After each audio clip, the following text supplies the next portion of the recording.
Masih ingat Farel Prayoga? Dulu viral nyanyi, Ojo dibandingke, di istana. Nasibnya kini terkuak. Masih ingat Farel Prayoga? Farel Prayoga dikenal luas di dunia hiburan Indonesia usai mendapat kesempatan tampil di HUT ke-77 RI di Istana Negara. Bocah asal Banyuwangi ini berhasil memukau para tamu dengan suara merdunya saat membawakan lagu Ojo dibandingke ciptaan Abah Lala. Aksi panggungnya yang memukau menarik minat para pemerhati musik, sehingga karirnya sebagai penyanyi mulai terbuka peluangnya. Sejak saat itu, perjalanan karir Farel terus menanjak. Ia sering diundang di berbagai acara televisi ternama di Indonesia hingga sukses merilis sejumlah lagu baru. Berkat pencapaiannya yang luar biasa, ia telah menerima beberapa penghargaan bergengsi.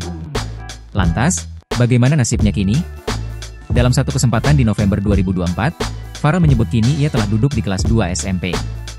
Ia mengaku masih aktif berkegiatan di dunia tarik suara dan menjelajahi panggung musik. Bahkan ia juga mais mengeluarkan beberapa single. Sebagai penyanyi, Farel terus mempertajam keterampilannya di bidang musik. Salah satu momen yang diabadikan adalah saat Farel menyanyikan lagu sambil memainkan gitar. Bakatnya tersebut tentu saja merupakan hal yang jarang dimiliki oleh anak seumurannya.